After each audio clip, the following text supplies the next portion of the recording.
이 땅의 모든 가정은 대단히 한때는 훌륭한 조상을 두고 계시는 그런 분들이 있을 것입니다. 한마디로 말해서 그 집안은 명문 가문이었습니다. 우리 집안에는 선조들이 대단히 훌륭한 분들이 대단히 많았다고 하시는 분들이 후손들이 있습니다. 때론 명망 있는 정치가, 예술가, 그리고 문학가도 있었습니다. 그리고 많은 애국자도 있었을 것입니다. 그런데 후대에 와서 너무나 비참하게 몰락해버렸습니다. 조상들의 영광, 명예는 후손들에 의해서 얼굴에 먹칠을 해버렸습니다. 가문의 수치가 되어버렸습니다. 왜 그렇게 되었을까요? 오늘 이 자리는 요한복음 6장 63절은 말씀은 영이라 했습니다. 영적인 사건으로 접근을 하겠습니다. 우리는 우리 자신을 오늘 진단해야 합니다. 하나님이 가장 싫어하신 것이 한 가지가 있습니다. 오늘 그것이 바로 무엇일까요? 이것 때문에 만약 걸려 있다면 이것을 제거시켜야 됩니다.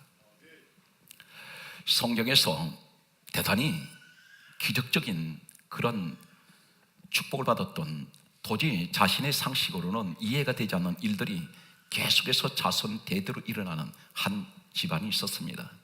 이 집안은 자신이 노력해서 그 복을 받은 것이 아니라 자신조차도 상상하지 못했던 일들이 계속해서 일어나는 집안이 있었습니다.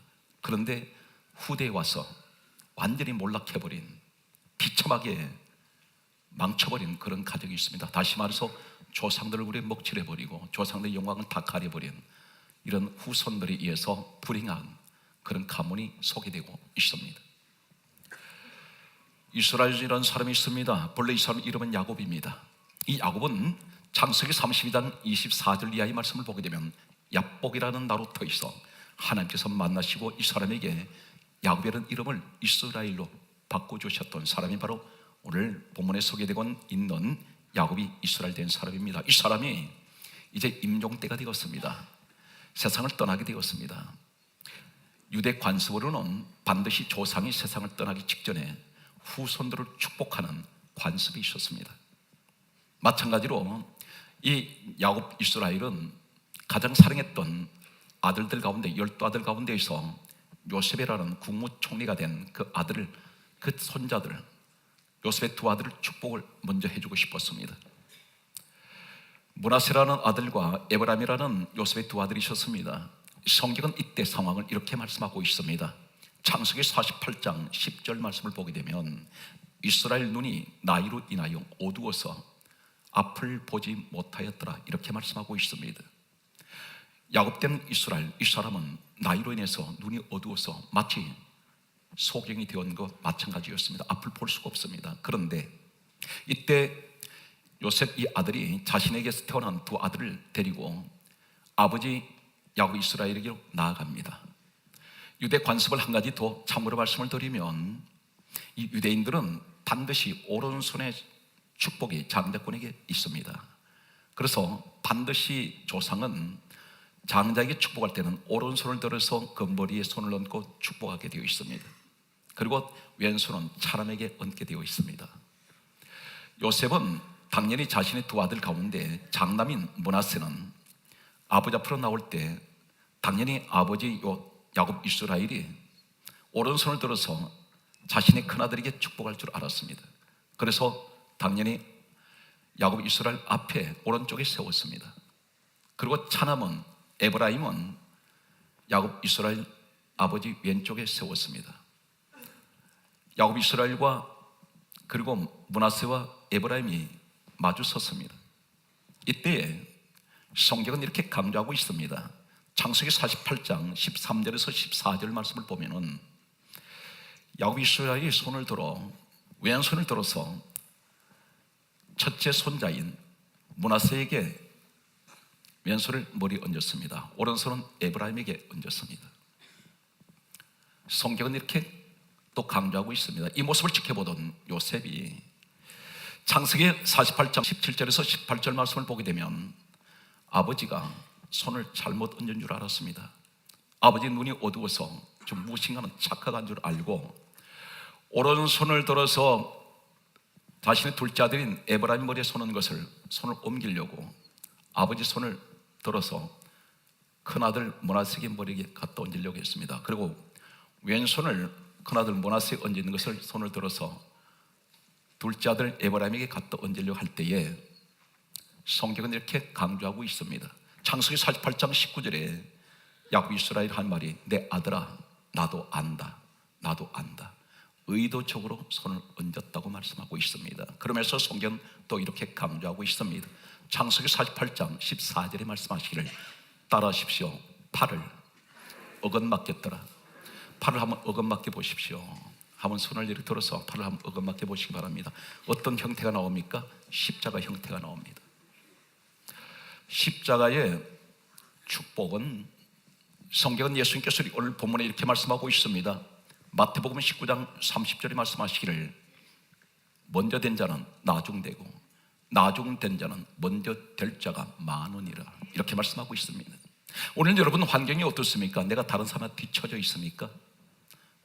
앞이 가고 싶은데 앞이 가지 못하고 있습니다.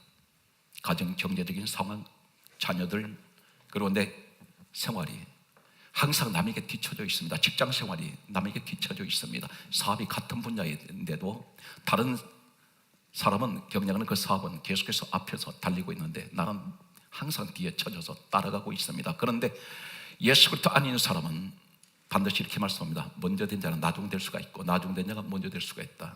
이것이 바로 오늘 에브라임과 므낫세의 사건을 통해서 보여주시는 십자가는 반드시 둘째가 첫째 될 수 있으며 첫째가 둘째 될 수 있다는 사실을 보여주고 있습니다. 에브라임이 노리겠습니까? 에브라임이 어떤 값을 지불했습니까? 에브라임이 상상했습니까? 아닙니다. 에브라임 자신은 아무것도 한 것 없습니다.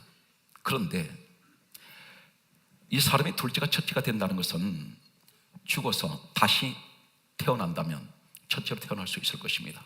그렇지 않고서는 둘째가 첫째 될 수가 없습니다.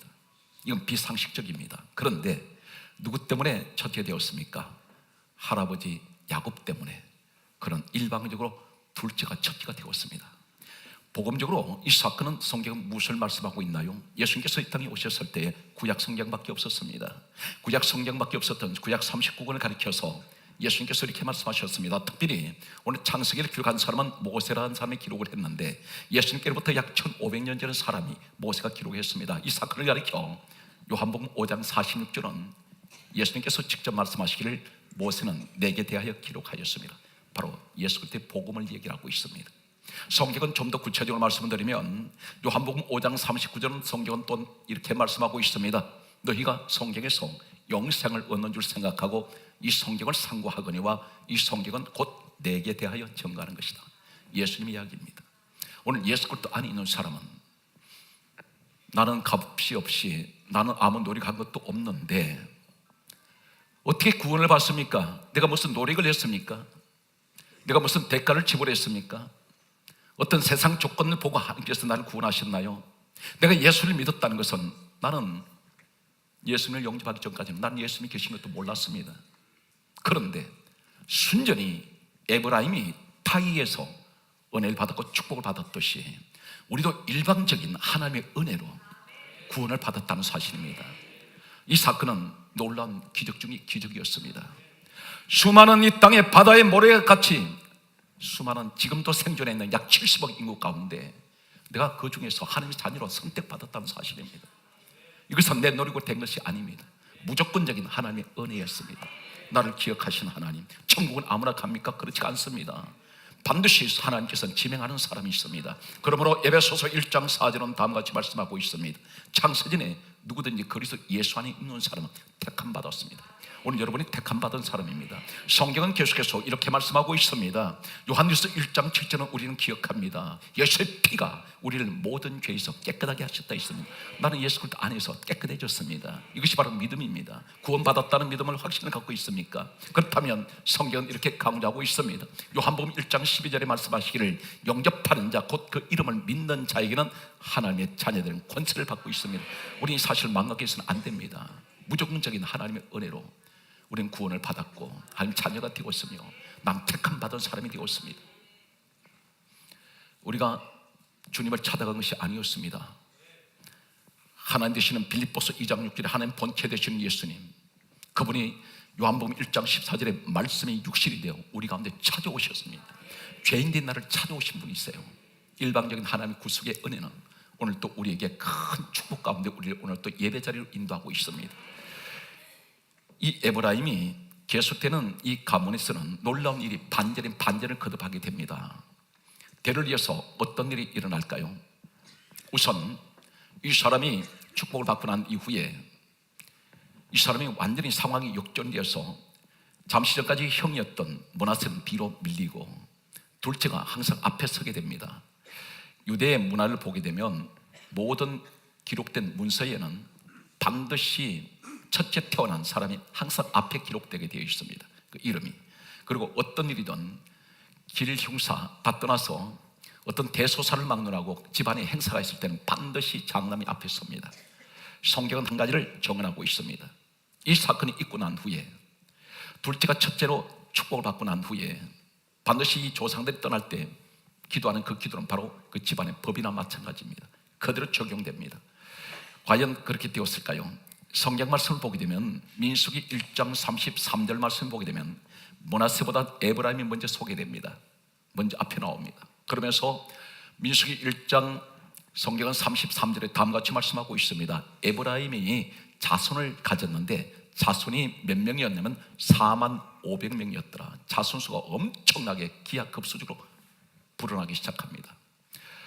바로 그 뒤를 이어서 본래 첫째였던 이 므낫세가 바로 에브라임 뒤에 소개되고 있는데 민수기 1장 35절 말씀 보게 되면 므낫세의 자손수가 성경에 기록되고 있습니다. 32,200명이라고 기록되고 있습니다. 에브라임과 므낫세의 자손의 차이는 8,300명으로 격차가 벌어져 버립니다. 둘째 에브라임 자손수가 엄청나게 8,300명이 더 많습니다. 계속되는 축복은 대를 이어서 내려옵니다. 놀라운 일이 일어났습니다. 어떤 일이 일어났냐면 모세 시대가 왔습니다. 모세 시대에 왔을 때 모세의 다음 후계자가 누구냐면 여호수아입니다. 여호수아를 가리켜서 성경은 이렇게 강조하고 있습니다. 민수기 13장 8절 말씀을 보게 되면 에브라임 지파 가운데 눈의 아들 호세아라는 사람이 있었습니다. 눈의 아들 호세아가 누구냐면 성경은 다음과 같이 또 말씀하고 있습니다. 민수기 13장 16절 말씀을 보게 되면 눈의 아들 호세아를 이름을 모세가 바꿔주는데 여호수아로 이름을 바꿔주었습니다.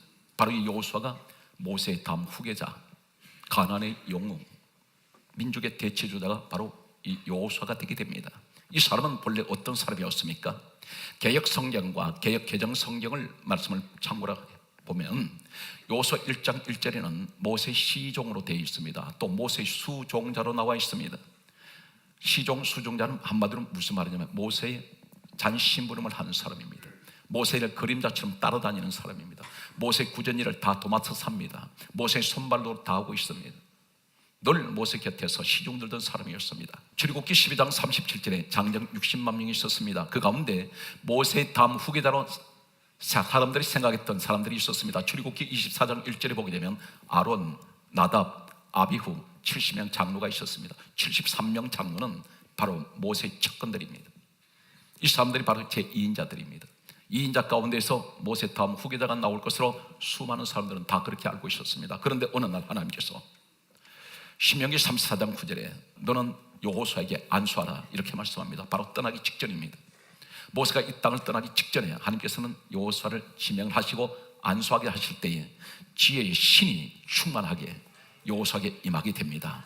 바로 이 여호수아가 누굽니까? 에브라임의 자손입니다. 에브라임의 최초의 선조, 이 에브라임부터 둘째가 첫째가 되었던, 도저히 자신은 할 수 없었던 일이, 불가능한 일이 하나님에 의해서 그런 축복을 받게 됩니다. 여호수아도 마찬가지입니다.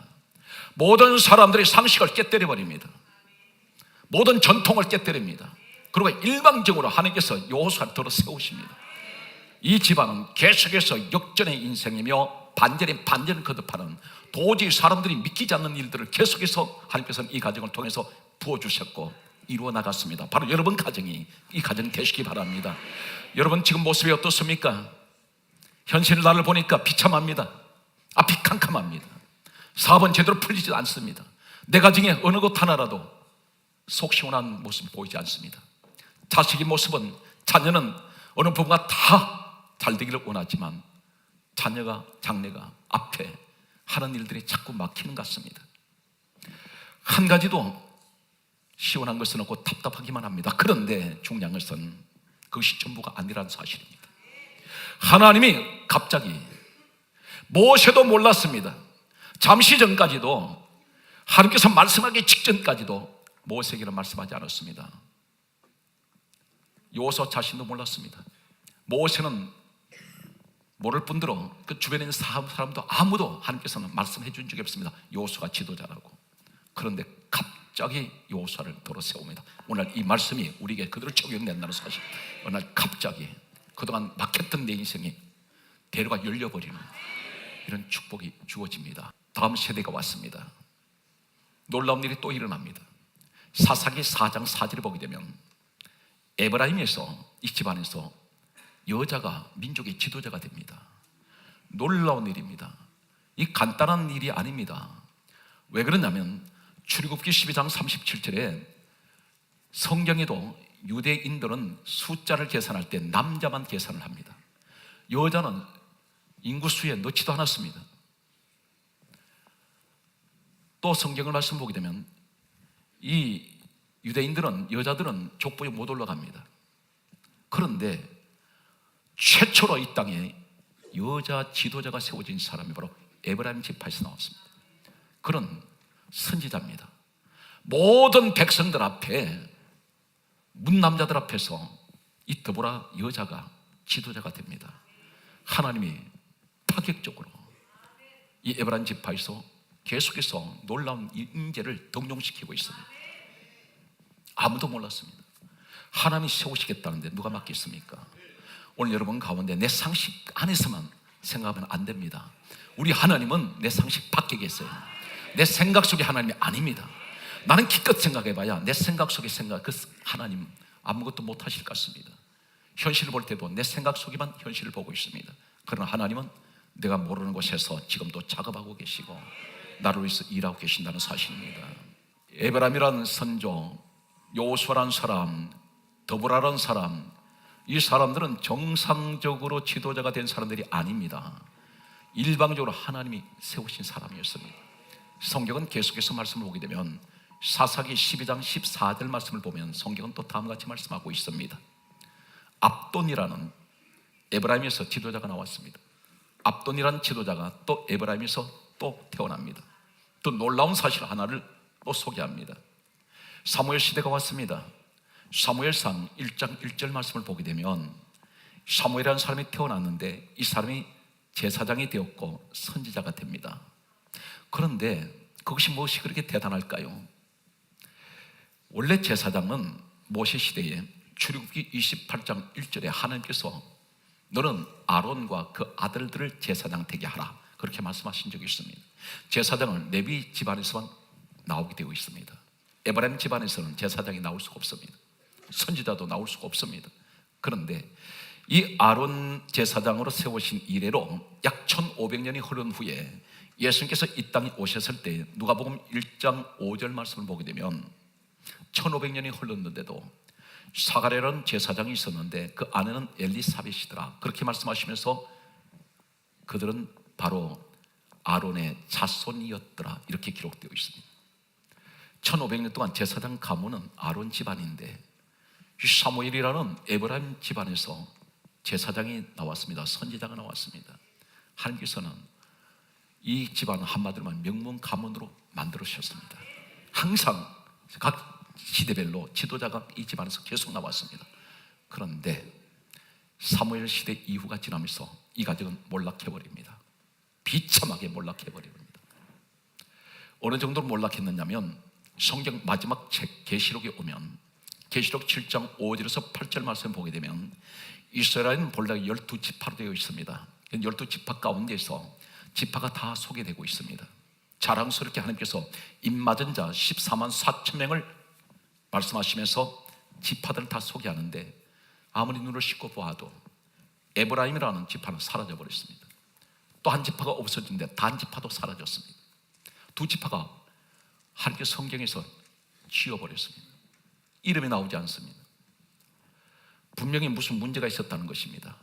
그렇게 자랑스러운 명문 가문이 에브라임이었는데 이 집안에 갑자기 사무엘 시대가 지나면서 몰락해서 비참하게 이제는 이름조차도 하나님께서는 기록하지 않는 이 지파는 왜 이렇게 되었을까요? 하필이면 단 지파까지. 성경을 거슬러 올라가면 성경은 이렇게 마음 아픈 불행한 사건이 기록되어 있습니다. 사사기 17장 1절의 말씀 보게 되면 에브라임 집안에서 하나님은 그렇게 섬기던 사람이 무엇을 하느냐면 은을 가지고 신상을 만들었습니다. 우상을 세웠습니다. 그리고 신당을 세웠다고 기록되어 있습니다. 이 집안에 신당을 만들어 놓았습니다. 하나님만 섬기는 사람이 자신의 집에는 신상을 세워가지고 우상을 만들어 놓았습니다. 그리고 거기다 빌면서 하는 말이 이렇게 말하고 있습니다. 사사기 17장 2절에 에브라임 집안의 어머니 한 사람이 이렇게 말합니다. 내 아들이 여호와께 복받기를 원하노라. 지금 우상을 섬겨놓고 내 아들이 여호와께 복받기를 원한다. 여기서 한 가지 단적으로 문맥상 보게 되면 문자가 어떻게 되어 있냐면 하나님이 내 아들에게 복 주시길 원하노라가 아니고 내 아들이 먼저 나옵니다. 이 사람들은 하나님은 둘째예요. 하나님 두 번째입니다. 우선이 뭡니까? 내 아들이 하나님께 복받기 원합니다. 여러분 한 가지 기억하십니까? 창세기 1장 1절에 보시면 태초에 하나님이 천지를 창조하시니라. 가장 앞에 누가 나오셔야 돼요? 창조되신 하나님이 나오셔야 됩니다.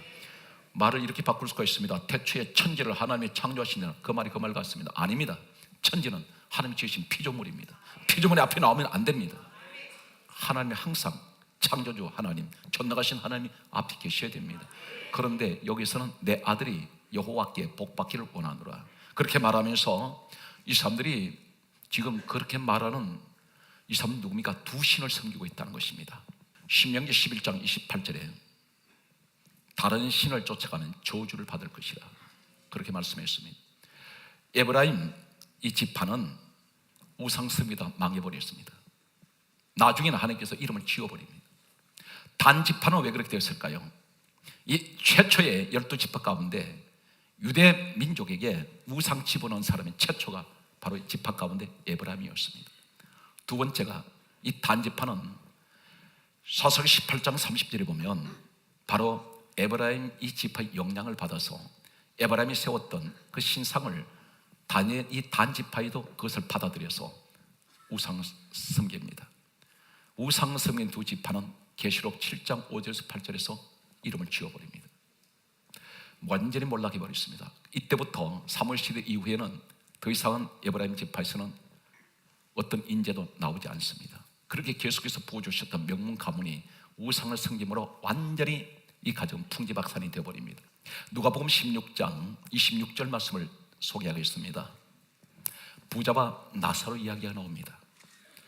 부자와 거지 나사로 이야기 나오는데 이 부자가 죽어서 음부로 가고 거지 나사로는 죽어서 낙원으로 갔습니다. 한 가지 오해하시는 것은 부자라면 그러면 음부로 가냐 지옥으로 가느냐 아닙니다. 이 부자가 왜 음부로 갔느냐면 성경은 이렇게 강조합니다. 날마다 호화로이 자색 옷을 입고 큰 잔치를 열었습니다. 한마디로 말해서 많은 재물을 가지고 있을 때 자신만을 위해서 투자하고 자신만을 위해서 가꾸고 자신만을 위해서 먹고 즐겼습니다.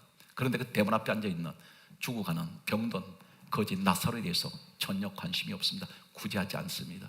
섬겨하지 않습니다. 이 사람은 음부로 갔습니다. 음부에서 이렇게 말합니다.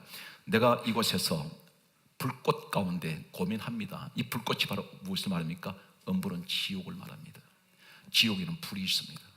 그런데 여기서 우리가 자세히 성경을 보면 부자도 죽고 거지 나사로 바로 죽는 순간에 어떻게 됩니까? 나사로는 천사에게 받들려 낙원으로 가버립니다. 부자는 바로 음부로 갑니다. 중간 지점이 없습니다. 구천을 떠돌지 않습니다. 반드시 천국 아니면 지옥입니다. 낙원이 아니면 음부입니다. 바로 가버립니다. 그런데 이 부자가 그 음부에서 이렇게 말합니다. 나곤에 있는 아브라함이 하는 말이 저 나사로를 내게 보내요. 손가락 끝에 물을 찍어 내 혀를 좀 서늘하게 해주세요. 이렇게 말을 할 때에 나곤에서 들려오는 소리가 있습니다. 이곳에서 그곳으로 가고자 해도 갈 수가 없고 그곳에서 이곳으로 오고자 해도 올 수 없느니라. 사람은 한번 죽어서 떠나면 다시는 못 옵니다. 돌아오지 않습니다. 그러면 죽은 조상한테 제사 드릴 때 누가 옵니까? 엉뚱한 귀신을 불러들인다는 것입니다. 전혀 내 돌아가신 조상과 상관없는 귀신을 불러들인 것이 바로 이 죽은 자한테 제사 지내는 것입니다. 우리 이것을 깨달아야 됩니다. 성경은 이렇게 강조합니다. 시편 106편 28절에 말씀하시기를 바알볼과 연합하여, 바알볼은 귀신을 말합니다. 바알볼과 짝을 하여 죽은 자한테 제사한 음식을 먹어서 성경은 강조합니다. 시편 106편 29절에 주를 경록히 함을 인하여 따라서의 재앙이 그 중에 유행하였도다. 재앙이 유행합니다. 그럼 죽은 조상한테 제사 지내지 말라는 것은 기독교는 불효하는 종교 아니냐, 이렇게 반문하는 분이 계실 것입니다. 역시 오해입니다. 하나님께서 10계명을 주실 때에 1계명부터 4계명까지는 너는 나 외에 다른 신을 두지 말라, 하나님이 관한 계명이었습니다.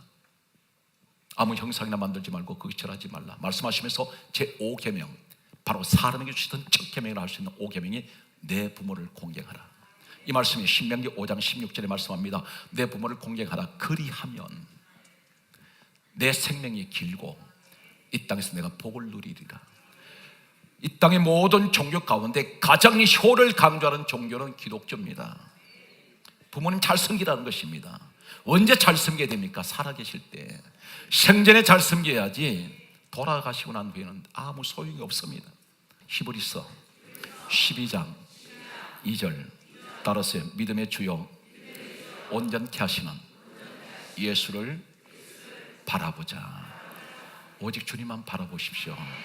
그리고 이제 설날 명절에 가족끼리 모여서 제사 지낸 자리에 어떻게 해야 되겠습니까? 모여 앉아서 예배 드릴 때에 돌아가신 그 조상의 유업을 생각하면서 과거에 아름다웠던 것을 기억하면서 덕담을 나누시고 하나님께 감사 예배를 드리면서 그리고 좋은 음식을 차려놓고 함께 담소도 나누시고 그리고 오랜만에 일가 친척이 모여서 아름다운 시간을 갖는 것이 하나님 가장 축복하는 가정일 것입니다. 올 설날 명절에도 어느 곳에 가시든지 늘 건강하시고 많이 드셔서 배탈 나지 마시고, 아멘. 그리고 마음 상하는 일이 없도록 늘 가시는 곳마다 기도하십시오. 어느 곳에 가든지 영적으로 충돌이 일어날 수가 있습니다. 지혜롭게 이것을 이기시는 우리 성도가 되시기를 주의 이름으로 축복합니다.